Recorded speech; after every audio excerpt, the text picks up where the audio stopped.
ॐ श्री गणेशाय नमः। ॐ श्री वेदपुरुषाय नमः। अथ संक्षिप्तरुद्रीपाठः। अथ ध्यानम्।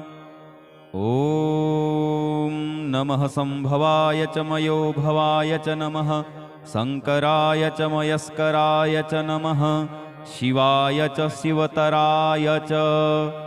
भगवते श्री सांब सदाशिवाय नमः। हरिः ॐ। गणानां त्वा गणपतिगुं हवामहे, प्रियाणां त्वा प्रियपतिगुं हवामहे, निधीनां त्वा निधिपतिगुं हवामहे। वसो मम आहमजानि गर्भधमा, त्वमजासि गर्भधम्। गायत्री त्रिष्टुप्जगत्यनुष्टुप्पङ्क्त्या सह बृहत्युष्णिहाककुप्सूचिभिः संयन्तु त्वा द्विपदाजाश्च तुष्पदास्त्रिपदाजाश्च खट्पदाः, विच्छन्दाजाश्च सच्छन्दाः सूचिभिः संयन्तु त्वा। सहस्तोमाः शः छन्दसयावृतः, सह प्रमारिखयः सप्तदेव्याः, पूर्वेखां पन्थामनुदिश्य धीरा, अन्वालेभिरे रथ्यो नरस्मिन्। जज्जाग्रतो दूरमुदैति दैवं तदुसुप्तस्य तथैवैति, दूरङ्गमं ज्योतिखां ज्योतिरेकन्तन्मे मनः शिवसङ्कल्पमस्तु। येन कर्माण्यपसो मनीखिणो यज्ञे कृण्वन्ति विदथे खुधीराः, यदपूर्वं यक्ष्यमन्तः प्रजानां तन्मे मनः शिवसङ्कल्पमस्तु। यत्प्रज्ञानमुतचेतो धृतिश्च जज्ज्योतिरन्तरमृतं प्रजासु, यस्मान्नरिते किञ्चन कर्म क्रियते तन्मे मनः शिवसङ्कल्पमस्तु। येनेदं भूतं भुवनं भविष्यत्परिगृहीतममृतेन सर्वं, येन यज्ञस्तायते सप्तहोता तन्मे मनः शिवसङ्कल्पमस्तु। यस्मिन् ऋचः सामजजुगुंखि यस्मिन् प्रतिष्ठिता रथनाभाविवाराः, यस्मिंश्चित्तगुं सर्वमोतं प्रजानां तन्मे मनः शिवसङ्कल्पमस्तु। सुखारथिरस्वानिव जन्मनुख्यानेनीयते भीषुभ्रिवार्जिनैव, हृत्प्रतिष्ठं यदजिरञ्जविष्ठं तन्मे मनः शिवसङ्कल्पमस्तु। हरिः ॐ। सहस्रशेरेखा पुरुषः सहस्राक्षः, सहस्रपात्त स भूमिगुं सर्वतस्पृत्वात्यतिष्ठद्दशाङ्गुलं, पुरुष एवेदगुं सर्वं यद्भूतं यच्च भाव्यम्। उतामृतत्वशेषानो जदन्येनातिरोहति, एतावानस्य महिमातो ज्ञायाश्च पुरुषः। पादोष्य विश्वाभूतानि त्रिपादस्यामृतं दिवि, त्रिपादूर्ध्वोदैत्पुरुषः पादोष्येहा भवत्पुनः। ततो विख्वं व्यक्रामत्सासनानसने अभि, ततो विराडजायत विराजो अधिपुरुषः। स जातो अत्यर्चत पश्चात् भूमिमथो पुरः, तस्माद्यज्ञा सर्वहुतः संभृतं प्रखदाज्यं। पशोस्ताश्चक्रे वायव्यान्नारण्याग्राम्याश्च जे, तस्माद्यज्ञा सर्वहुतरिचः सामानि जज्ञिरे। छन्दागुंसि जज्ञिरे तस्माद्यजुस्तस्माद्दजायत, तस्मादस्वा अजायन्त जे केचो भयादतः। गावोह जज्ञिरे तस्माज्जाता अजावयः, तं यज्ञं बर्हिः प्रोक्षन् पुरुषं जातमग्रतः। तेन देवा अयजन्त साध्यारिखजश्च जे, यत्पुरुषं व्यदधुः कतिधाभ्य कल्पयन्। मुखं किमस्यासीत् किं बाहु किमूरु, पादा उच्येते ब्राह्मणोऽस्य मुखमासीत् बाहुराजन्यः कृतः। ऊरु तदस्य यद्वैश्यः पद्भ्यां शूद्रो अजायत, चन्द्रमा मनसो जातश्चक्षुः सूर्यो अजायत। श्रोत्राद्वायुश्च प्राणस्य मुखादग्निरजायत, नाभ्या आसीदन्तरिक्षगुं शिष्णोर्द्यौः समवर्तत। पद्भ्यां भूमृदिशः श्रोत्रात् तथा लोकान् अकल्पयन्। यत्पुरुषेण हविखा देवा यज्ञमतन्वत, वसन्तोषासीदाज्यं ग्रीष्मैध्मः शरद्धविः। सप्तास्यासन् परिधयस्त्रिः सप्तसमिधः कृताः, देवा यदज्ञन्तन्वानान् अवदनन् पुरुषं पशुं। यज्ञेन यज्ञमयजन्त देवास्तानि धर्म कर्माणि प्रथमा न्यासन्न ते हनाकं महिमानः सचन्त यत्र पूर्वे साध्याः सन्ति देवाः अद्भ्यः संभृतः पृथिव्यैरसास्य विश्वकर्मणः समवर्तताग्रे तस्य त्वष्टाविदद्रूपमेति तन्मर्तस्य देवत्वमाजानमग्रे वेदाहमेतं पुरुखं महान्तमादित्यवर्णन्तमशः परस्तात् तमेव विदित्वाति मृत्युमेति नान्यः पन्था विद्यते यनाय प्रजापतिश्चरति गर्भे अन्तर्जायमानो बहुधा विजायते तस्य योनिं परिपश्यन्ति धीरास्तस्मिन् हतस्थुर्भुवनानि विश्वा जो देवेभ्य आतपति जो देवानां पुरोहितः पूर्वो जो देवेभ्यो जातो नमो रुचाय ब्रह्मये रुचं ब्राह्मं जनयन्तो देवा अग्रे तदब्रुवन्न जस्त्वेवं ब्राह्मणो विद्या तस्य देवा असन्वसे श्रीश्चते लक्ष्मीश पत्न्यां बहोरात्रे पार्श्वे नक्षत्राणि रूपमस्मिनौ व्यात्तम् इष्णन्निखाणमुम्म इखाण सर्वलोकम् इखाण हरिः ओम ओम भूः ओम भुवः ओम स्वः ओम नमस्ते रुद्रमन्यवौतो तैखवे नमः बाहुभ्यामुतते नमः जाते रुद्रशिवा तनूरघोरा पापकासिनी तया नस्तन्वा सन्तमया गिरिसन्ताभिचाकसीः जामिखुङ्गिरिसन्त हस्ते विभर्षस्तवे शिवाङ्गिरित्रिताङ्कुरुमा हिगुंसीः पुरुखं जगत् शिवेन वचसा त्वा गिरिसाच्छावदामसि यथा नः सर्वमिज्जगदयक्ष्मगुं सुमना असत अद्यवोचदधिवक्ता प्रथमो देव्योऽभिखक अहिश्च सर्वाञ्जम्भयः सर्वास्य जातु धान्यो धराचिः परासुव अशौचस्ताम्रो वरुण उत बभ्रुः सुमङ्गलः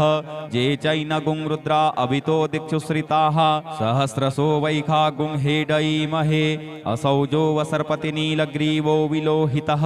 उतैनङ्गोपादृशन्नदृशन्नुदहार्जः सदृष्टो मृडयातिनः नमोऽस्तु नीलग्रीवाय सहस्राक्ष्याय मीडुखे अथौजेयस्य सत्त्वानो हन्तेभ्यो करन्नमः प्रमुञ्च धन्वनस्त्वमुभयोराग्न्योर्जाम् जास्तते हस्तैखवः पराता भगवो वप विजन्धनुः कपर्दिनो विशल्यो बाणवा उत अनेसन्नस्य जाइखव आभुरस्य निखङ्गधिः जाते हेत्रिमी दुष्टमहस्ते बभूवते धनुः तयास्मान् विश्वतस्त्वमयक्ष्मया परिभुज परिते धन्वनो हेतिरस्मान् वृणुत्व विश्वतः अथौजैखुधिस्तवारे अस्मन्निधेहितम् अवतत्य धनुष्टगुं सहस्राक्षसते खुधे निसीर्य शल्यानां मुखा शिवो नः सुमना भव नमस्ते आयुधायान तताय धिष्णवे उभाभ्यामुतते नमो बाहुभ्यां तव धन्वने मानो महान्तमुतमानो अर्भकं मानोक्षन्तमुतमानौक्षितं मानो वधीः पितरं मोतमातरं मानः प्रियास्तन्नो रुद्ररेरिखः मानस्तोकेतनये मानयायुखि मानो गोखुमानो अस्वेखुरीरिखः मानो वीरानुद्रभामिनो वधीर्हविखमन्तः शदमित्वा हवामहे ॐ स्वः ॐ भुवः ॐ भूः हरिः ओम ऋचं वाचं प्रपद्ये मनोजजुः प्रपद्ये शाम प्राणं प्रपद्ये चक्षुः श्रोत्रं प्रपद्ये वागोजः सहौजो मयि प्राणापानौ जन्मे छिद्रं चक्षुषो हृदयस्य मनसो वाति तृणं बृहस्पतिर्मे तद्दधातु सन्नो भवतु भुवनस्य जस्पतिः भूर्भुवः स्वः तत्सवितुर्वरेण्यं भर्गो देवस्य धीमहि धियो यो नः प्रचोदयात् कयानश्चित्रया भुवदूती सदा वृधः सखा कया सचिष्टया वृता कस्त्वा सत्यो मदानाम गुंहिष्टो मत्सदन्धसः दृढाचिदारुजे वसु अभीखुणः सखीनामविता जरित्रिणां सतं भवास्यूतिभिः कया त्वन्न ऊत्याभिप्रमन्दसे वृखन्न कया स्तोत्रिभ्य आभर इन्द्रो विश्वस्य राजति सन्नो अस्तु द्विपदे चतुष्पदे सन्नो मित्रः संवरुणः सन्नो भवत्वर्जमा सन्न इन्द्रो बृहस्पतिः सन्नो विष्णुरुक्रमः सन्नो वातः पवतागुं सन्नस्तपतु सूर्यः सन्नः कनिकृतद्देवः पर्जन्यो अभिवरेखतु अहानि सम्भवन्तु नः सगुं रात्रिः प्रतिधीयताम् सन्न इन्द्राग्नि भवतामवोभिः सन्न इन्द्रावरुणारातः हव्या शन्न इन्द्रापूखणा वाजसातौ शमिन्द्रा सोमाशुविताय संजोः सन्नो देवीरविष्टय आपो भवन्तु पीतये संजोरविस्रवन्तु नः श्योना पृथविनो भवानिक्षरा निवेशनी जच्छानः सर्मसप्रथाः आपो हिष्टामयो भुवस्तानौर्जे दधातन महीरणाय चक्षसे जो वः शिवतमो रसस्य भाजयते हनः उसतीरिव मातरः तस्मा अरङ्गमामवो जस्य छयाय जिन्वथ आपो जनजथाचनः यौभौ शान्तिरन्तरिक्षगुं शान्तिः पृथिवी शान्तिरापः शान्ति ओखधयः शान्तिः वनस्पतयः शान्तिर्विश्वे देवाः शान्तिर्ब्रह्म शान्तिः सर्वगुं शान्तिः शान्तिरेव शान्तिः सामा शान्तिरेधि धृते द्रिगुंहमा मित्रस्य मा चक्षुखा सर्वाणि भूतानि समीक्षन्ताम्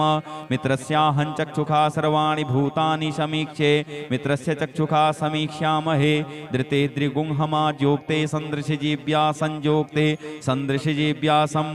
नमस्ते हरसे सोचिखे नमस्ते अस्त्वर्चिखे अन्यास्ते अस्मत्तपन्तु हेतयः पावको अस्मभ्यगुं शिवो भव नमस्ते अस्तु विद्युते नमस्ते स्तनैत्नवे नमस्ते भगवन्नस्तु यतः स्वः समीहसे यतो यतः समीहसे ततो नो अभयं कुरु सन्नः कुरु प्रजाभ्यो भयन्नः पशुभ्यः सुमित्रियान् आप ओखधयः सन्तु दुर्मित्रियास्तस्मै सन्तु जुस्मान् द्वेष्टियं च वयं द्विक्मः तच्चक्षुर्देव हितं पुरस्तात् शुक्रमुच्चरत पश्येम शरदः सतं जीवेम शरदः शतगुं शृणुयाम शरदः शतं पब्रवाम शरदः शतमदीनाः श्याम शरदः शतं भूयश्च शरदः शतात् हरिः ओम स्वस्ति न इन्द्रो वृधस्रवाः स्वस्ति नः पूषा विश्ववेदाः स्वस्ति नस्तारक्षो वरिष्ठनेमिः स्वस्ति नो बृहस्पतिर्दधातु ओम पयः पृथिव्यां पय ओखधीकुपयो दिव्यन्तरिक्षे पयोधाः पयस्वतीः प्रदिशः सन्तु मह्यम् ओम विष्णोरराटमशि विष्णोः विष्णुस्थेस्तो विष्णोः शूरशि विष्णो ध्रुवोशि वैष्णवमशि विष्णवे त्वा ओम अग्निर्देवता वातो देवता सूर्यो देवता चंद्रमा देवता वशवो देवता रुद्रा देवता दित्या देवता मरुतो देवता विश्वे देवा देवता बृहस्पतिर्देवतेन्द्रो देवता वरुणो देवता ओम सद्यो जातं प्रपद्यामि सद्यो जाताय वै नमो नमः भवे भवेनाति भवे भवस्व मां भवोद्भवाय नमः वामदेवाय नमो ज्येष्ठाय नमः रुद्राय नमः कालाय नमः कलविकर्णाय नमो बलविकर्णाय नमो बलाय नमो बलप्रमथनाय नमः सर्वभूतदमनाय नमो मनोन्मनाय नमः अघोरेभ्योऽथ घोरेभ्यो घोर घोरतरेभ्यः सर्वेभ्यः सर्वसर्वेभ्यो नमस्ते अस्तु रुद्ररूपेभ्यः तत्पुरुषाय विद्महे महादेवाय धीमहि तन्नो रुद्रः प्रचोदयात् ईशानः सर्वविद्यानाम् ईश्वरः सर्वभूतानां ब्रह्माधिपतिर्ब्रह्मणोऽधिपतिर्ब्रह्मा शिवो मे अस्तु सदा शिवोम ओम शिवो नामाशिष्वधितिस्ते पिता नमस्ते अस्तु मामाहि गुंसिः निवर्तयाम्यायुखेनाद्याय प्रजननाय स्पोखाय सुप्रजास्त्वाय सुवीर्याय ओम विश्वानि देव सवितर्दुरितानि पराशुव जद्भद्रं तन्नयाशुव ओम द्यौः शान्तिरन्तरिक्षगुं शान्तिः पृथिवी शान्तिरापः शान्तियोखधयः शान्तिः वनस्पतयः शान्तिर्विश्वे देवाः शान्तिर्ब्रह्म शान्तिः सर्वगुं शान्तिः शान्तिरेव शान्तिः सामा शान्तिरेधि ओम सर्वेखां वा एकवेदानागुंग्रसो यस्साम सर्वेखां एवैनमेतद् वेदानागुंग्रसेनाभिखिञ्चति हरिः ओम गणानां त्वा गणपतिगुं हवामहे प्रियाणां त्वा प्रियपतिगुं हवामहे निधीनां त्वा निधिपतिगुं हवामहे वसो मम आहमजानि गर्भधमा त्वमजासि गर्भधम् गायत्री त्रिष्टुप्जगत्यनुष्टुपङ्क्त्या सह बृहत्युष्णिहा ककुप्सूचिभिः सम्यन्तु त्वा द्विपदाजाश्च तुष्पदास्त्रिपदाजाश्च खट्पदाः विच्छन्दाजाश्च सच्छन्दाः सूचिभिः सम्यन्तुत्वा सहस्तोमाः सह छन्दसयावृतः सह प्रमारिखयः सप्तदेव्याः पूर्वेखां पन्थामनुदिश्य धीरा अन्वालेभिरेरथ्यो नरस्मिन् जज्जाग्रतो दूरमुदैति दैवं तदुसुप्तस्य तथैवैति दूरङ्गमं ज्योतिखां ज्योतिरेकन्तन्मे मनः शिवसङ्कल्पमस्तु येन कर्माण्यपसो मनीखिणो यज्ञे कृण्वन्ति विदथे खुधीराः यदपूर्वं यक्ष्यमन्तः प्रजानां तन्मे मनः शिवसङ्कल्पमस्तु यत्प्रज्ञानमुतचेतो धृतिश्च जज्ज्योतिरन्तरमृतं प्रजासु यस्मान्नरिते किञ्चन कर्म क्रियते तन्मे मनः शिवसङ्कल्पमस्तु येनेदं भूतं भुवनं भविष्यत्परिगृहीतममृतेन सर्वं येन यज्ञस्तायते सप्तहोता तन्मे मनः शिवसङ्कल्पमस्तु यस्मिन् ऋचः सामजजुगुंखि यस्मिन् प्रतिष्ठिता रथनाभाविवाराः यस्मिंश्चित्तगुं सर्वमोतं प्रजानां तन्मे मनः शिवसङ्कल्पमस्तु सुखारथिरस्वानिव जन्मनुख्यानेनीयते भीषुभ्रिवार्जिनैव हृत्प्रतिष्ठं यदजिरञ्जविष्ठं तन्मे मनः शिवसङ्कल्पमस्तु हरिः ॐ सहस्रशेरेखा पुरुषः सहस्राक्षः सहस्रपात्त स भूमिगुं सर्वतस्पृत्वात्यतिष्ठद्दशाङ्गुलं पुरुष एवेदगुं सर्वं यद्भूतं यच्च भाव्यम् उतामृतत्वशेषानो जदन्येनातिरोहति एतावानस्य महिमातो ज्ञायाश्च पुरुषः पादोष्य विश्वाभूतानि त्रिपादश्यामृतं दिवि त्रिपादूर्ध्वोदैत्पुरुषः पादोष्येहा भवत्पुनः ततो विख्वं व्यक्रामत्सासनानसने अभि ततो विराडजायत विराजो अधिपुरुषः स जातो अत्यर्चत पश्चात् भूमिमथो पुरः तस्माद् सर्वभूतः संभृतं प्रखदाज्यं पशुस्ताश्चक्रे वायव्यान्नारण्याग्राम्याश्च जे तस्माद्यज्ञा सर्वभूतरिचः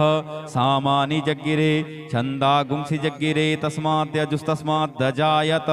तस्मादस्वा अजायन्त जे केचो भयादतः गावोह जग्गिरे तस्माच्चाता अजावयः तं यज्ञं बर्हिः प्रोक्षन् पुरुखं जातमग्रतः तेन देवा अयजन्त साध्यारिखजश्च जे यत्पुरुखं व्यदधुः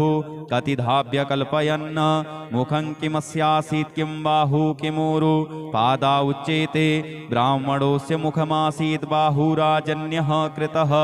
ऊरु तदस्य यद्वैश्यः पद्भ्यां शूद्रो अजायत चन्द्रमा मनसो जातश्चक्षुः सूर्यो अजायत श्रोत्राद्वायुश्च प्राणस्य मुखादग्निरजायत नाभ्या आसीदन्तरिक्षगुं शिष्णोर्द्यौः समवर्तत पद्भ्यां भूमृदिशः श्रोत्रात् तथा लोकान् अकल्पयन् यत्पुरुषेण हविखा देवा यज्ञमतन्वत वसन्तोष्यासीदाज्यं ग्रीष्मैध्मः शरद्धविः सप्तास्यासन् परिधयस्त्रिः सप्तसमिधः कृताः देवा यदज्ञन्तन्वानान् अवदनन् पुरुखं पशुं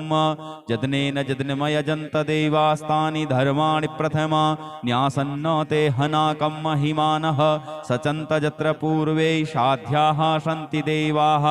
अद्भ्यः संभृतः पृथिव्यैरसास्य विश्वकर्मणः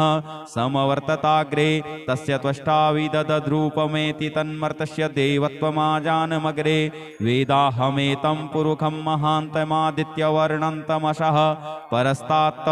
तमेव विदित्वाति मृत्युमेति नान्यः पन्था विद्यते यनाय प्रजापतिश्चरति गर्भे अन्तर्जायमानो बहुधा विजायते तस्य योनिं परिपश्यन्ति धीरास्तस्मिन् हतस्थुर्भुवनानि विश्वा जो देवेभ्य आतपति जो देवानां पुरोहितः पूर्वो जो देवेभ्यो जातो नमो रुचाय ब्रह्मये रुचं ब्राह्मं जनयन्तो देवा अग्रे तदब्रुवन् जस्त्वेवं ब्राह्मण ब्राह्मणो विद्या तस्य देवा असन्वसे श्रीश्च ते लक्ष्मीश्च पत्न्यां वहोरात्रे पार्श्वे नक्षत्राणि रूपमस्मिनौ व्यात्तम् इष्णन्निखाणमुम्म इखाण सर्वलोकम् इखाण हरिः ॐ ॐ भूः ॐ भुवः ॐ स्वः ॐ नमस्ते रुद्रमन्यवौतो तैखवे नमः बाहुभ्यामुत ते नमः जाते रुद्रशिवा तनूरघोरा पापकासिनी तया नस्तन्वा सन्तमया गिरिसन्ताभिचाकसीः जामिखुङ्गिरिसन्त हस्ते विभर्षस्तवे शिवाङ्गिरित्रिताङ्कुरुमा हिगुंसीः पुरुखं जगत शिवेन वचसा त्वा गिरिसाच्छावदामसि यथा नः सर्वमिज्जगदयक्ष्मगुं सुमना असत अद्यवोचदधिवक्ता प्रथमो देव्योऽभिखक अहिश्च सर्वाञ्जं भयः सर्वास्य जातु धान्यो धराचिः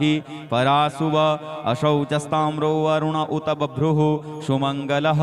जे चैनगुं रुद्रा अभितो दिक्षु श्रिताः सहस्रसो वैखा गुं हेडयीमहे असौजो वसर्पतिनीलग्रीवो विलोहितः उतैनङ्गोपादृशन्नदृशन्नुदहार्जः सदृष्टो मृडयातिनः नमोऽस्तु नीलग्रीवाय सहस्राक्ष्याय मीडुखे अथौजे अस्य सत्त्वानो हन्तेभ्यो करन्नमः प्रमुञ्च धन्वनस्त्वमुभयोराग्न्योर्जाम् जास्तते हस्तैखवः पराता भगवो वप विजन्धनुः कपर्दिनो विसल्यो बाणवा उत अनेसन्नस्य जायिखव आभुरस्य निखङ्गधिः जाते हेत्रिमी दुष्टमहस्ते बभूवते धनुः तयास्मान् विश्वतस्त्वमयक्ष्मया परिभुज परिते धन्वनो हेतिरस्मान् वृणुत्व विश्वतः अथौजैखुधिस्तवारे अस्मन्निधेहितम् अवतत्य धनुष्टगुं सहस्राक्षसते खुधे निसीर्य शल्यानां मुखा शिवो नः सुमना भव नमस्तेऽयुधायान तताय धिष्णवे उभाभ्यामुतते नमो बाहुभ्यां तव धन्वने मानो महान्तमुतमानो अर्भकं मानोक्षन्तमुतमानौक्षितं मानो वधीः पितरं मोतमातरं मानः प्रियास्तन्नो रुद्ररेरिखः मानस्तोकेतनये मानयायुखि मानो गोखुमानो अस्वेखुरीरिखः मानो वीरानुद्रभामिनो वधीर्हविखमन्तः शदमित्वा हवामहे ॐ स्वः ॐ भुवः ॐ भूः हरिः ॐ ऋचं वाचं प्रपद्ये मनोजजुः प्रपद्येषां प्राणं प्रपद्ये चक्षुः श्रोत्रं प्रपद्ये वागोजः सहौजो मयि प्राणापानौ जन्मे छिद्रं चक्षुषो हृदयस्य मनसो वाति तृणं बृहस्पतिर्मे तद्दधातु सन्नो भवतु भुवनस्य जस्पतिः भूर्भुवः स्वः तत्सवितुर्वरेण्यं भर्गो देवस्य धीमहि धियो यो नः प्रचोदयात् कयानश्चित्रया भुवदूती सदा वृधः सखा कया सचिष्टया वृता कस्त्वा सत्यो मदानाम गुंहिष्टो मत्सदन्धसः दृढाचिदारुजे वसु अभीखुणः सखीनामविता जरित्रिणां सतं भवास्यूतिभिः कया त्वन्न ऊत्याभिप्रमन्दसे वृखन्न कया स्तोत्रिभ्य आभर इन्द्रो विश्वस्य राजति सन्नो अस्तु द्विपदे चतुष्पदे सन्नो मित्रः संवरुणः सन्नो भवत्वर्जमा सन्न इन्द्रो बृहस्पतिः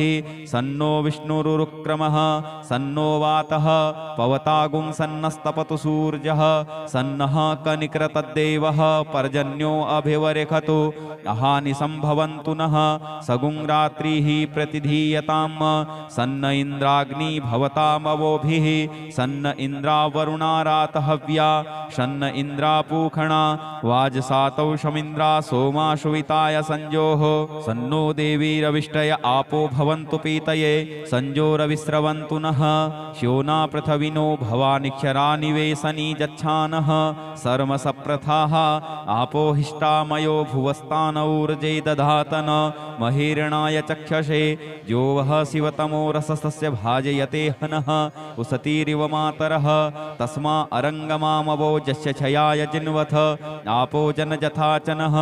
यौभौ शान्तिरन्तरिक्षगुं शान्ति शान्तिः पृथिवी शान्तिरापः शान्ति ओषधयः शान्तिः वनस्पतयः शान्तिर्विश्वे देवाः शान्तिर्ब्रह्म शान्तिः सर्वगुण शान्तिः शान्तिरेव शान्तिः सामा शान्तिरेधि धृते द्रिगुंहमा मित्रस्य मा चक्षुषा सर्वाणि भूतानि समीक्षन्तां मित्रस्याहं चक्षुषा सर्वाणि भूतानि समीक्षे मित्रस्य चक्षुषा समीक्ष्यामहे धृते द्रिगुंहमा ज्योक्ते सन्दृशजीव्या संयोक्ते सन्दृशजीव्यासं नमस्ते हरसे शोचिखे नमस्ते अस्त्वर्चिखे अन्यास्ते अस्मत्तपन्तु हेतयः पावको अस्मभ्यगुं शिवो भव नमस्ते अस्तु विद्युते नमस्ते स्तनैत्नवे नमस्ते भगवन्नस्तु यतः स्वः समीहसे यतो यतः समीहसे ततो नो अभयं कुरु सन्नः कुरु प्रजाभ्यो भयन्नः पशुभ्यः सुमित्रियान् आप ओषधयः सन्तु दुर्मित्रियास्तस्मै सन्तु जुवस्मान् द्वेष्टियञ्च वयं द्विक्मः तच्चक्षुर्देव हितं पुरस्तात् शुक्रमुच्चरत पश्येम शरदः सतं जीवेम शरदः शतगुं शृणुयाम शरदः शतं पब्रवाम शरदः शतमदीनाः श्याम शरदः शतं भूयश्च शरदः शतात् हरिः ओम स्वस्ति न इंद्रो वृधस्रवाः स्वस्ति नः पूषा विश्ववेदाः स्वस्ति नस्तारक्षो वरिष्ठनेमिः स्वस्ति नो बृहस्पतिर्दधातु ओम पयः पृथिव्यां पय ओषधीकुपयो दिव्यन्तरिक्षे पयोधाः पयस्वतीः प्रदिशः सन्तु मह्यम् ओम विष्णोरराटमशि विष्णोः इष्णप्थेस्तो विष्णोः शूरशि विष्णो ध्रुवोशि वैष्णवमशि विष्णवे त्वा ओम अग्निर्देवता वातो देवता सूर्यो देवता चंद्रमा देवता वशवो देवता रुद्रा देवता दित्या देवता मरुतो देवता विश्वे देवा देवता बृहस्पतिर्देवतेन्द्रो देवता वरुणो देवता ओम सद्यो जातं प्रपद्यामि सद्यो जाताय वै नमो नमः भवे भवेनाति भवे भवस्व मां भवोद्भवाय नमः वामदेवाय नमो ज्येष्ठाय नमः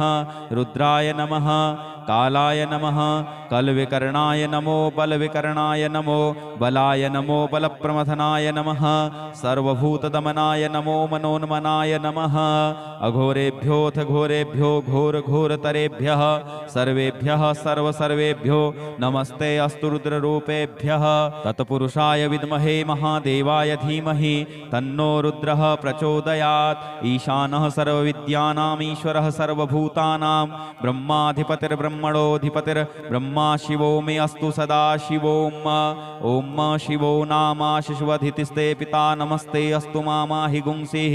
निवर्तयाम्यायुखेनाद्याय प्रजननाय स्पोखाय सुप्रजास्त्वाय सुवीर्याय ओम विश्वानि देव सवितर्दुरितानि पराशुव जद्भद्रन्तन्नयाशुव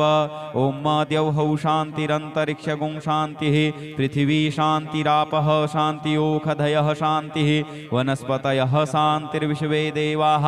शान्तिर्ब्रह्म शान्तिः सर्वगुं शान्तिः शान्तिरेव शान्तिः सामा शान्तिरेधि ओम सर्वेखां वा एकवेदानागुंरसो यस्साम सर्वेखां एवैनमेतद्वेदानागुंरसेनाभिषिञ्चति हरिः ओम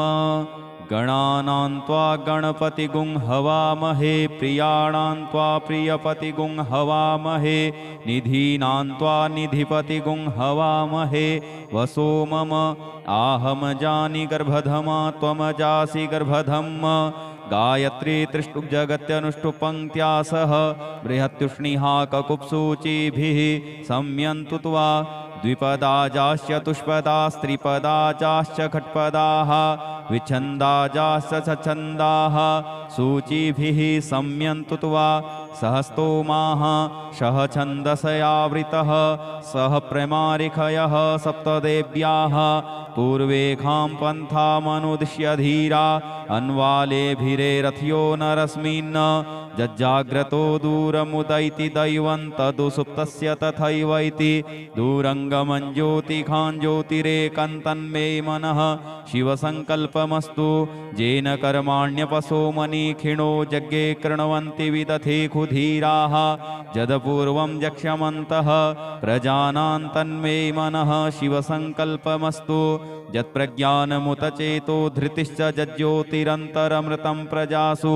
यस्मान्नरिते किञ्चन कर्म क्रियते तन्मे मनः शिवसङ्कल्पमस्तु जेनेदं भूतं भुवनं भविष्यत्परिगृहीतममृतेन सर्वं येन यज्ञस्तायते सप्तहोता तन्मे मनः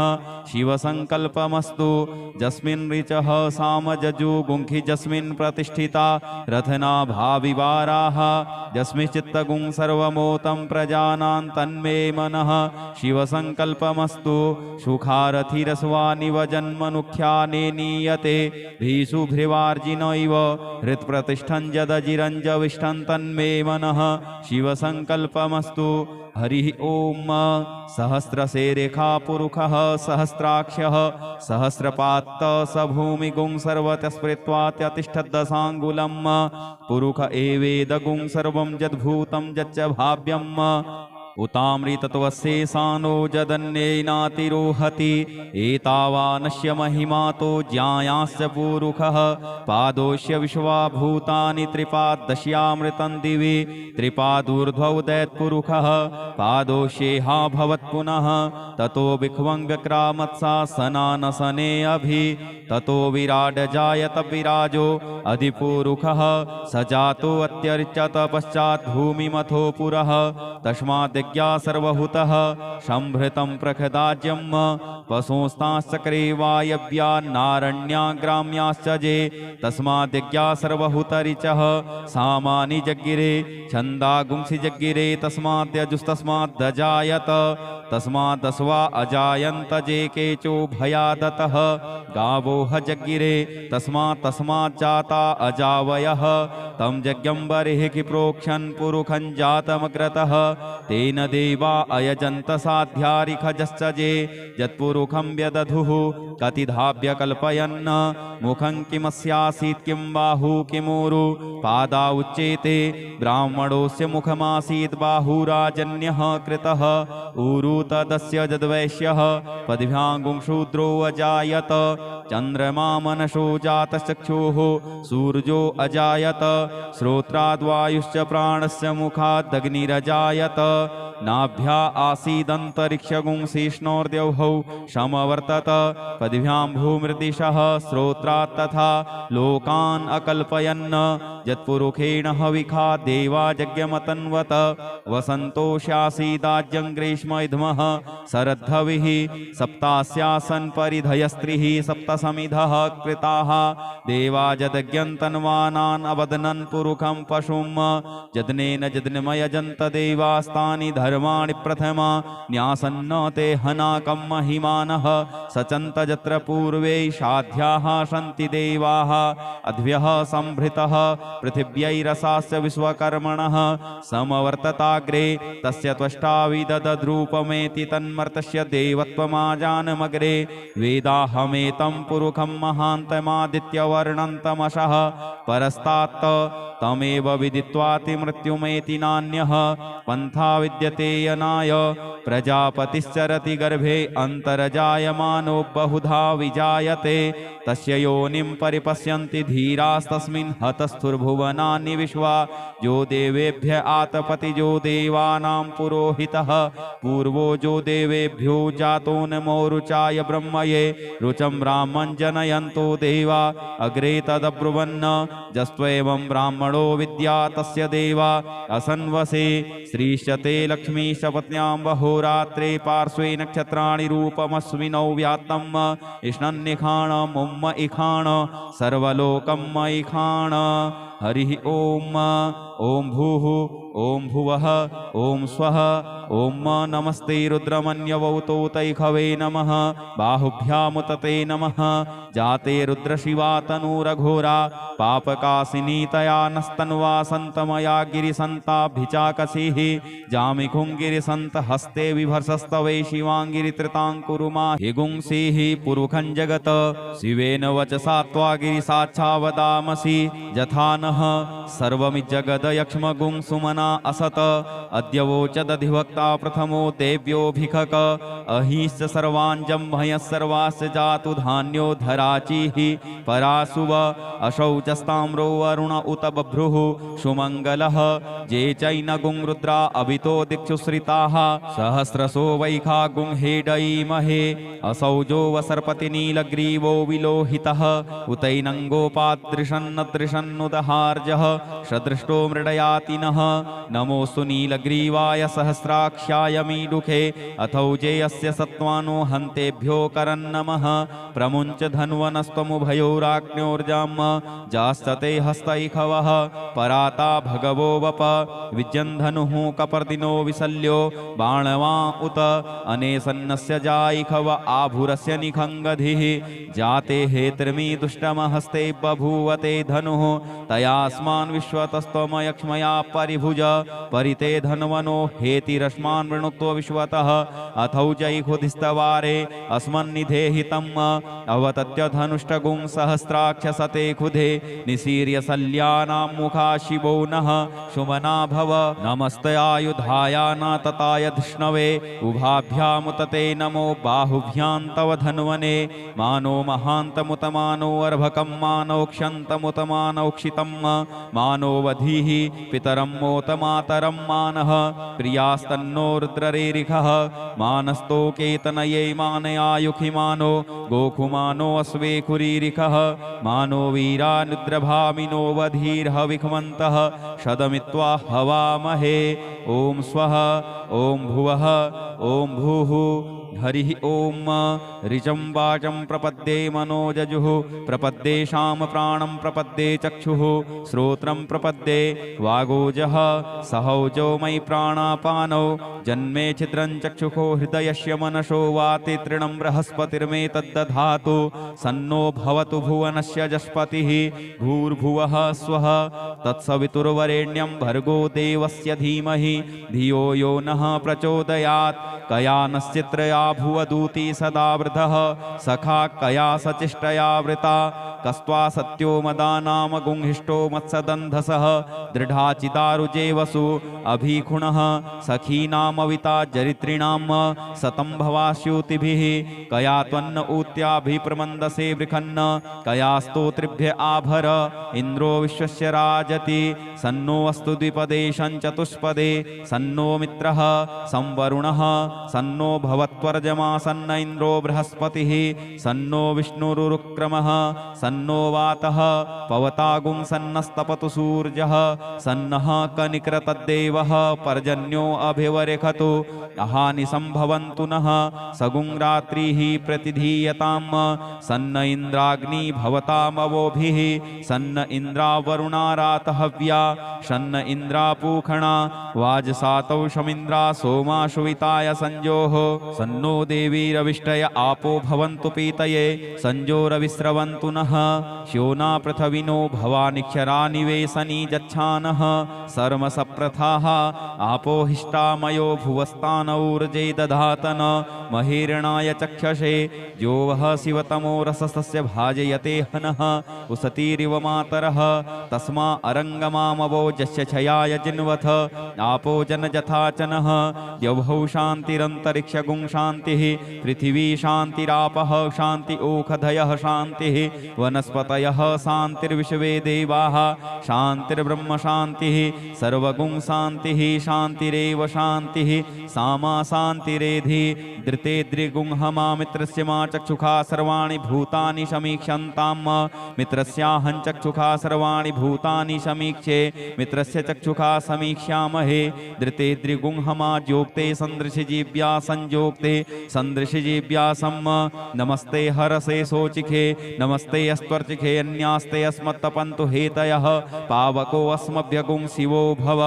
नमस्ते अस्तु विद्युते नमस्ते स्तनैत्नवे नमस्ते भगवन्नस्तु यतः स्वः समीहसे यतो यतः समीहसे ततो नो अभयं कुरु सन्नः कुरु प्रजाभ्यो भयन्नः पशुभ्यः सुमित्रियान् आप ओखधयः सन्तु दुर्मित्रियास्तस्मै सन्तु जुव तस्मान् द्वेष्टियं च वयं द्विक्मः तच्चक्षुर्देवहितं पुरस्तात् शुक्रमुच्चरत पश्येम शरदः सतं जीवेम शरदः शतगुं शृणुयाम शरदः शतं पब्रवाम शरदः शतमदीनाः श्याम शरदः शतं भूयश्च शरदः शतात् हरिः ओम स्वस्ति न इन्द्रो वृधस्रवाः स्वस्ति नः पूषा विश्ववेदाः स्वस्ति नस्तारक्षो अरिष्टनेमिः स्वस्ति नो बृहस्पतिर्दधातु ॐ पयः पृथिव्यां पय ओखधीकुपयो दिव्यन्तरिक्षे पयोधाः पयस्वतीः प्रदिशः सन्तु मह्यम् ॐ विष्णोरराटमशि विष्णोः विष्णुप्थेस्तो विष्णोः शूरशि विष्णो ध्रुवोशि वैष्णवशि विष्णवे त्वा ॐ अग्निर्देवता वातो देवता सूर्यो देवता चंद्रमा देवता वशवो देवता रुद्रा देवता दित्या देवता मरुतो देवता विश्वे देवा देवता बृहस्पतिर्देवतेन्द्रो देवता वरुणो देवता ओम सद्यो जातं प्रपद्यामि सद्यो जाताय वै नमो नमः भवे भवे नाति भवे भवस्व मां भवोद्भवाय नमः वामदेवाय नमो ज्येष्ठाय नमः रुद्राय नमः कालाय नमः कलविकर्णाय नमो बलविकर्णाय नमो बलाय नमो बलप्रमथनाय नमः सर्वभूतदमनाय नमो मनोन्मनाय नमः अघोरेभ्योऽथ घोरेभ्यो घोर घोरतरेभ्यः सर्वेभ्यः सर्वसर्वेभ्यो नमस्ते अस्तु रुद्ररूपेभ्यः तत्पुरुषाय विद्महे महादेवाय धीमहि तन्नो रुद्रः प्रचोदयात् ईशानः सर्वविद्यानाम् ईश्वरः सर्वभूतानां ब्रह्माधिपतिर्ब्रह्मणोऽधिपतिर्ब्रह्मा शिवो मे अस्तु सदा शिवोम ओम शिवो नामाशिष्वधितिस्ते पिता नमस्ते अस्तु मामाहि गुंसिः निवर्तयाम्यायुखेनाद्याय प्रजननाय स्पोखाय सुप्रजास्त्वाय सुवीर्याय ओम विश्वानि देव सवितर्दुरितानि पराशुव जद्भद्रं तन्नयाशुव ओम द्यौः शान्तिरन्तरिक्षगुं शान्तिः पृथिवी शान्तिरापः शान्तियोखधयः शान्तिः वनस्पतयः शान्तिर्विश्वे देवाः शान्तिर्ब्रह्म शान्तिः सर्वगुं शान्तिः शान्तिरेव शान्तिः क्षमा शान्तिरेधि ओम सर्वेखां वा एकवेदाना गुंरसो यस्साम सर्वेखाम् एवैनमेतद्वेदाना गुंरसेनाभिखिञ्चति हरिः ओम गणानां त्वा गणपतिगुं हवामहे प्रियाणां त्वा प्रियपतिगुं हवामहे निधीनां त्वा निधिपतिगुं हवामहे वसो मम आहम जानि गर्भधमा त्वमजासि गर्भधम् गायत्री त्रिष्टुप् जगत्यनुष्टुप् सह बृहत्युष्णिहा ककुप्सूचिभिः सम्यन्तु त्वा द्विपदाजाश्च चतुष्पदास्त्रिपदाजाश्च खट्पदाः विच्छन्दाजाश्च सच्छन्दाः सूचिभिः सम्यन्तु त्वा सहस्तोमाः सह छन्दसयावृतः सह प्रमारिखयः सप्तदेव्याः पूर्वेखां पन्थामनुदिश्य धीरा अन्वालेभिरे रथ्यो नरस्मिन् जज्जाग्रतो दूरमुदैति दैवं तदुसुप्तस्य तथैवैति दूरङ्गमं ज्योतिखां ज्योतिरेकन्तन्मे मनः शिवसङ्कल्पमस्तु येन कर्माण्यपसो मनीखिणो यज्ञे कृण्वन्ति विदथे खुधीराः जदपूर्वं यक्ष्यमन्तः प्रजानां तन्मे मनः शिवसङ्कल्पमस्तु यत्प्रज्ञानमुतचेतो धृतिश्च जज्योतिरन्तरमृतं प्रजासु यस्मान्नरिते किञ्चन कर्म क्रियते तन्मे मनः शिवसङ्कल्पमस्तु येनेदं भूतं भुवनं भविष्यत्परिगृहीतममृतेन सर्वं येन यज्ञस्तायते सप्तहोता तन्मे मनः शिवसङ्कल्पमस्तु यस्मिन् ऋचः सामजजुगुंखि यस्मिन् प्रतिष्ठिता रथना भाविवाराः यस्मिंश्चित्तगुं सर्वमोतं प्रजानां तन्मे मनः शिवसङ्कल्पमस्तु सुखारथिरस्वानिव जन्मनुख्याने नीयते भीषुभ्रिवार्जिनैव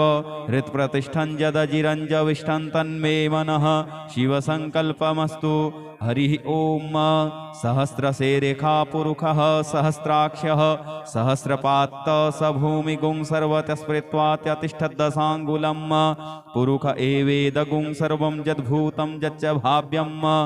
उतामृतत्वस्येषानो जदन्येनातिरोहति एतावानस्य महिमातो ज्ञायास्य पुरुषः पादोष्य विश्वाभूतानि त्रिपादश्यामृतं दिवि त्रिपादूर्ध्वौ दैत्पुरुषः पादोष्येहा भवत्पुनः ततो विख्वं व्यक्रामत्सासनानसने अभि ततो विराड जायत विराजो अधिपुरुषः स जातो अत्यर्चत पश्चात् भूमिमथो पुरः तस्माद्यज्ञा सर्वहुतः संभृतं प्रखदाज्यं पशुंस्ताश्चक्रे वायव्या नारण्या ग्राम्याश्च जे तस्माद्यज्ञा सर्वहुतरिचः सामानि जग्गिरे छन्दागुंसि जग्गिरे तस्माद्यजुस्तस्माद्दजायत तस्मादस्वा अजायन्त जे केचो भयादतः गावोह जग्गिरे तस्मात् अजावयः तं यज्ञं बर्हिः प्रोक्षन् पुरुखं जातमग्रतः तेन देवा अयजन्त साध्यारिखजश्च जे यत्पुरुखं व्यदधुः कतिधाभ्य कल्पयन् मुखं किमस्यासीत् किं बाहु किमूरु पादा उच्येते ब्राह्मणोऽस्य मुखमासीत् बाहुराजन्यः कृतः ऊरु तदस्य जद्वैश्यः पद्भ्याङ्गुंशूद्रो अजायत चन्द्रमा मनसो जातश्चक्षुः सूर्यो अजायत श्रोत्राद्वायुश्च प्राणस्य मुखादग्निरजायत नाभ्या आसीदन्तरिक्षगुंसिष्णोर्द्यौः समवर्तत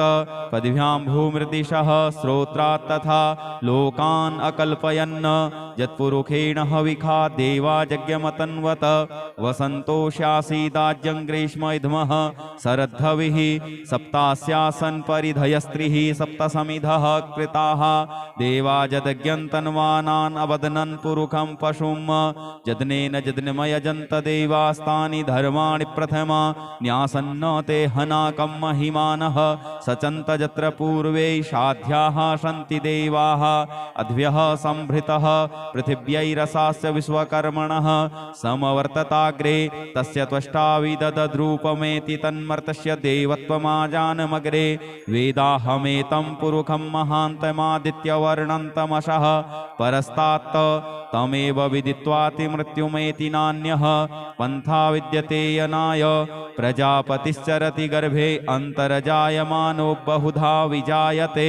तस्य योनिं परिपश्यन्ति धीरास्तस्मिन् हतस्थुर्भुवनानि विश्वा जो देवेभ्य आतपतिजो देवानां पुरोहितः पूर्वो जो देवेभ्यो जातो नमो रुचाय ब्रह्मये रुचं ब्राह्मं जनयन्तो देवा अग्रे तदब्रुवन्न जस्त्वेवं ब्राह्मणो विद्या तस्य देवा असन्वसे श्रीश्चते लक्ष्मीश पत्न्यां वहोरात्रे पार्श्वे नक्षत्राणि रूपमस्मिनौ व्यात्तं इष्णन्निखाणम् उम्म इखाण सर्वलोकं इखाण हरिः ओम ओम भूः ओम भुवः ओम स्वः ओम नमस्ते रुद्रमन्यवौतो तैखवे नमः बाहुभ्यामुतते नमः जाते रुद्रशिवा तनूरघोरा पापकासिनीतया नस्तन्वा सन्तमया गिरिसन्ताभिचाकसीः जामिखुङ्गिरिसन्त हस्ते विभर्षस्तवे शिवाङ्गिरित्रिताङ्कुरुमा हिगुंसीः पुरुखं जगत शिवेन वचसा त्वा गिरिसाच्छावदामसि यथा नः सर्वमिज्जगदयक्ष्मगुं सुमना असत अद्यवोचदधिवक्ता प्रथमो देव्योऽभिखक अहिश्च सर्वाञ्जं भयः सर्वास्य जातु धान्यो धराचिः परासुव अशौचस्ताम्रो वरुण उत बभ्रुः सुमङ्गलः जे चैनगुं रुद्रा अभितो दिक्षुश्रिताः सहस्रशो वैखा गुं हेडयीमहे असौजो वसर्पतिनीलग्रीवो विलोहितः उतैनङ्गोपादृशन्नदृशन्नुदहार्जः सदृष्टो मृडयातिनः नमोऽस्तु नीलग्रीवाय सहस्राक्षाय मीडुखे अथौजे अस्य सत्त्वानो हन्तेभ्यो करन्नमः प्रमुञ्च धन्वनस्त्वमुभयोराग्न्योर्जाम् जास्तते हस्तैखवः पराता भगवो वप विद्यन्धनुः कपर्दिनो विशल्यो बाणवा उत अनेसन्नस्य जाइखव आभुरस्य निखङ्गधिः जाते हेत्रिमी दुष्टमहस्ते बभूवते धनुः तयास्मान् विश्वतस्त्वमयक्ष्मया परिभुज परिते धन्वनो हेतिरस्मान् वृणुत्व विश्वतः अथौजैखुधिस्तवारे अस्मन्निधेहितम् अवतत्य धनुष्टगुं सहस्राक्षसते खुधे निसीर्य शल्यानां मुखा शिवो नः शुमना भव नमस्ते आयुधाया न तताय धिष्णवे उभाभ्यामुतते नमो बाहुभ्यां तव धन्वने मानो महान्तमुतमानो अर्भकं मानोक्षन्तमुतमानौक्षितं मानोवधीः पितरं मोतमातरं मानः प्रियास्तन्नो रुद्ररेरिखः मानस्तोकेतनये मानयायुखि मानो गोखुमानो अस्वेखुरीरिखः मानो वीरानुद्रभामिनो वधीर्हविखमन्तः शदमित्वा हवामहे ॐ स्वः ॐ भुवः ॐ भूः हरिः ॐ ऋचं वाचं प्रपद्ये मनोजजुः प्रपद्ये शाम प्राणं प्रपद्ये चक्षुः श्रोत्रं प्रपद्ये वागोजः सहौजो मयि प्राणापानौ जन्मे छिद्रं चक्षुषो हृदयस्य मनसो वाति तृणं बृहस्पतिर्मे तद्दधातु सन्नो भवतु भुवनस्य जस्पतिः भूर्भुवः स्वः तत्सवितुर्वरेण्यं भर्गो देवस्य धीमहि धियो यो नः प्रचोदयात् कया नश्चित्रया भुवदूती सदा वृधः सखा कया सचिष्टया वृता कस्त्वा सत्यो मदानाम गुंहिष्टो मत्सदन्धसः दृढाचिदारुजे वसु अभीखुणः सखीनामविता जरित्रिणां सतं भवास्यूतिभिः कया त्वन्न ऊत्याभिप्रमन्दसे वृखन्न कया स्तोत्रिभ्य आभर इन्द्रो विश्वस्य राजति सन्नो अस्तु द्विपदे चतुष्पदे सन्नो मित्रः संवरुणः सन्नो भवत्वर्जमा सन्न इन्द्रो बृहस्पतिः सन्नो विष्णुरुक्रमः सन्नो वातः पवतागुं सन्नस्तपतु सूर्यः सन्नः कनिक्रतद्देवः पर्जन्यो अभिवरेखतु अहानि संभवन्तु नः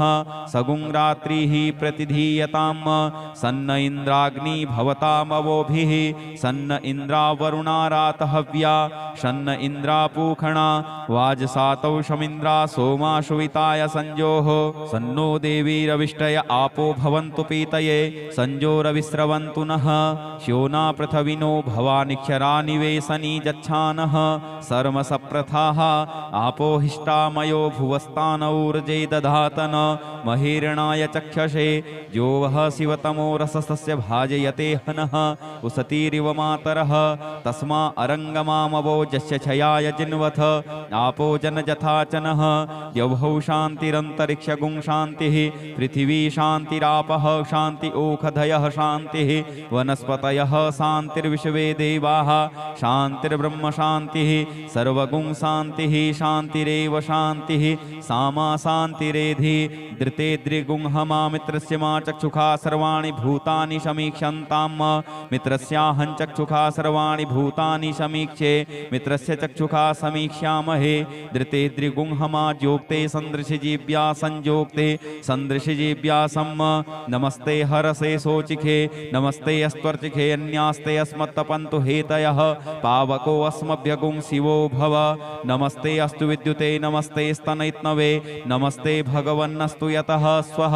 समीहसे यतो यतः समीहसे ततो नो अभयं कुरु सन्नः कुरु प्रजाभ्यो भयन्नः पशुभ्यः सुमित्रियान् आप ओखधयः सन्तु दुर्मित्रियास्तस्मै सन्तु जुस्मान् द्वेष्टियं च वयं द्विक्मः तच्चक्षुर्देव हितं पुरस्तात् शुक्रमुच्चरत पश्येम शरदः सतं जीवेम शरदः शतगुं शृणुयाम शरदः शतं पब्रवाम शरदः शतमदीनाः श्याम शरदः शतं भूयश्च शरदः शतात् हरिः ॐ स्वस्ति न इन्द्रो वृधस्रवाः स्वस्ति नः पूषा विश्ववेदाः स्वस्ति नस्तारक्षो अरिष्टनेमिः स्वस्ति नो बृहस्पतिर्दधातु ॐ पयः पृथिव्यां पय ओखधीकुपयो दिव्यन्तरिक्षे पयोधाः पयस्वतीः प्रदिशः सन्तु मह्यम् ॐ विष्णोरराटमशि विष्णोः विष्णुप्थेस्तो विष्णोः शूरशि विष्णो ध्रुवोषि वैष्णवमशि विष्णवे त्वा ॐ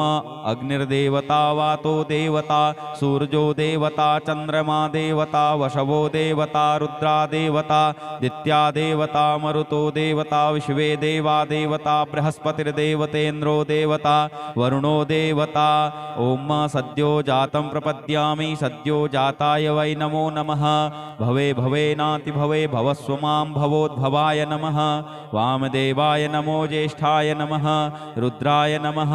कालाय नमः। कलविकर्णाय नमो बलविकर्णाय नमो बलाय नमो बलप्रमथनाय नमः। सर्वभूतदमनाय नमो मनोन्मनाय नमः। अघोरेभ्योऽथ घोरेभ्यो घोर घोरतरेभ्यः सर्वेभ्यः सर्वसर्वेभ्यो नमस्ते अस्तु रुद्ररूपेभ्यः। तत्पुरुषाय विद्महे महादेवाय धीमहि तन्नो रुद्रः प्रचोदयात्। ईशानः सर्वविद्यानाम् ईश्वरः सर्वभूतानां ब्रह्माधिपतिर्ब्रह्मणोऽधिपतिर्ब्रह्मा शिवो मे अस्तु सदा शिवोम्। ओम शिवो नामाशिषुवधितिस्ते पिता नमस्ते अस्तु मामाहि गुंसिः। निवर्तयाम्यायुखेनाद्याय प्रजननाय स्पोखाय सुप्रजास्त्वाय सुवीर्याय। ओम विश्वानि देव सवितर्दुरितानि पराशुव जद्भद्रं तन्नयाशुव। ओम द्यौः शान्तिरन्तरिक्षगुं शान्तिः पृथिवी शान्तिरापः शान्तियोखधयः शान्तिः वनस्पतयः शान्तिर्विश्वे देवाः शान्तिर्ब्रह्म शान्तिः सर्वगुं शान्तिः शान्तिरेव शान्तिः क्षमा शान्तिरेधि। ओम सर्वेखां वा एकवेदानागुंग्रसो यस्साम सर्वेखाम् एवैनमेतद्वेदानागुंग्रसेनाभिखिञ्चति। ओम शान्तिः शान्तिः शान्तिः सुशान्तिर्भवतु सर्वारिष्ट सुशान्तिर्भवतु। नमः पार्वतीपतये हर हर महादेव। यदक्षरपदभ्रष्टं मात्राहीनं च यद्भवेत् तत्सर्वं क्षम्यतां देव प्रसीद परमेश्वर। अनेन कृतेन श्री रुद्राभिषेककर्मणा श्री भवानी शंकर महारुद्रः प्रियतां न मम। ओम श्री सांब सदाशिवार्पणमस्तु। हर हर महादेव हर हर महादेव हर हर महादेव। श्री हरेश्वराय नमः। ओम।